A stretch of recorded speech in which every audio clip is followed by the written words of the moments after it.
সরকারি জমি দখল করে চলছে অবৈধ নির্মাণ। প্রশাসনের চোখে ধুলো দিতে ঢাকানো হয়েছে কালো ত্রিপল। সেই ত্রিপলের আড়ালে অবাধে চলছে নির্মাণ কাজ। দিনে দুপুরে এভাবে উত্তর 24 পরগনার গাইঘাটার ইছাপুর 1 নম্বর গ্রাম পঞ্চায়েতে যশোর রোডের পাশে চলছে নির্মাণ। পেপার সরিয়ে ঢুকতেই ক্যামেরায় ধরা পড়ল মাথা উঁচু করে দাঁড়িয়েছে পাকা ঘর, রাখা হয়েছে পিলার। বোঝা যাচ্ছে কাজ এখনো পুরোপুরি শেষ হয়নি। তবে প্রশ্ন উঠছে, কিভাবে দিনে দুপুরে অবাধে সরকারি জমি দখল করে চলছে নির্মাণ কাজ? প্রশাসনের নজরেও কি পড়েনি?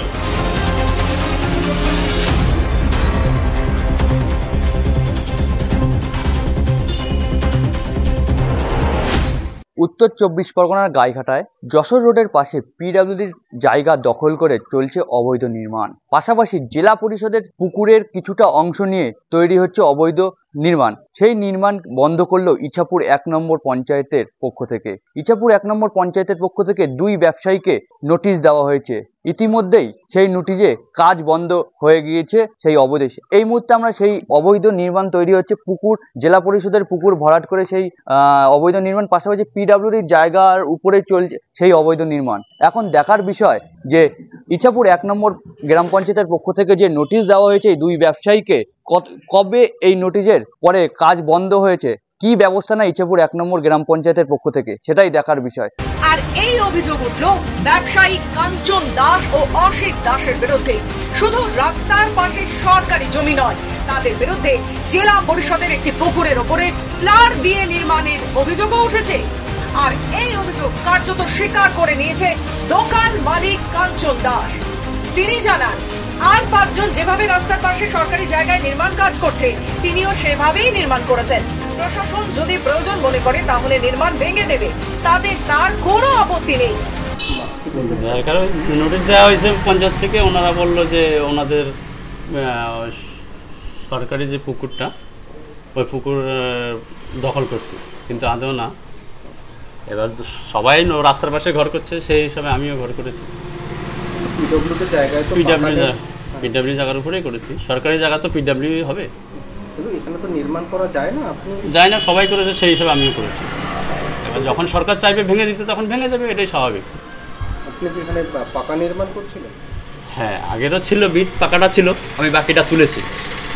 আগে মনে করেন টেক্সচারটা ছিল নিচের, আমি বাকিটা তুলেছি। এখন কি নির্মাণ বন্ধ রেখেছে? হ্যাঁ, এখন বন্ধ আছে। সবার যে গতি হবে আমারও সেই গতি হবে, এটাই সিস্টেম।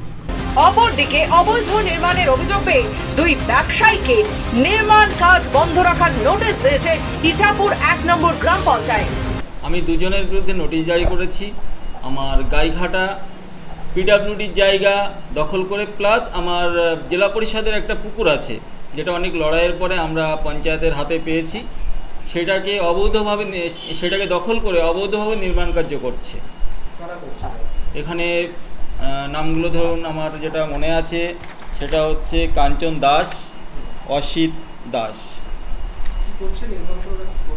প্রথম কথা, পিডব্লিউডির জায়গা ব্লক করে, প্লাস আমার ওইখানে যে পঞ্চায়েতের জেলা পরিষদের যে পুকুরটা রয়েছে, যেটা আমার বর্তমানে পঞ্চায়েতের আন্ডারে রয়েছে, সেটাকে অনেকটা আপনার কি বলবো, ভরাট নয়, ওটাকে পিলার করে পুকুরের ওপর নির্মাণ করছে, যেটা সম্পর্কে আমি কিছুই জানতাম না। পরবর্তীতে লোকাল লোকজন আমাকে ইনফরমেশন দেয়, তার ভিত্তিতে আমি নোটিশটা করি। তবে নোটিশ পাওয়ার পর 2 ব্যক্তি নির্মাণ কাজ বন্ধ রাখলেও পাশে আরো একটি নির্মাণের কাজ চলছে, সেই দোকানের বিরুদ্ধেও ব্যবস্থা নেওয়া হবে বলে জানিয়েছে প্রধান। অপরদিকে এই ঘটনায় তৃণমূলকে তীব্র কটাক্ষ বিজেপি। এখন এই বিষয়ে নতুন করে বলার কি আছে? তৃণমূল দলটাই টোটালে এই কাটমানি, চিটিংবাজি এসবের উপর ভর করে চলছে। তারা বালি খাদান, পাথর খাদান, কয়লা খাদান সব খেয়ে ফেলেছে। পঞ্চায়েত ভিত্তিক যে গাছগুলো রাস্তার পাশ দিয়ে ছিল সেগুলো বিক্রি হয়ে গেছে। বিভিন্ন সরকারি প্রকল্পের টাকা খাওয়া হয়ে গেছে, ঋণ করা শেষ। এবার সরকারি ভেস্টেড ল্যান্ড সেগুলো পাট্টার নামে প্লট করে বিক্রি করা হয়েছে। এখন চলছে যে সরকারি পুকুরগুলো সেগুলো ভরাট করে যারা দালালি করে জমি তাদেরকে সেই বিক্রি করার রাইট দিয়ে সেখান থেকে কাটমানি খাচ্ছে তৃণমূল নেতারা বা যারা এই ব্যবসার সঙ্গে যুক্ত তারাই তৃণমূল দলটা করে।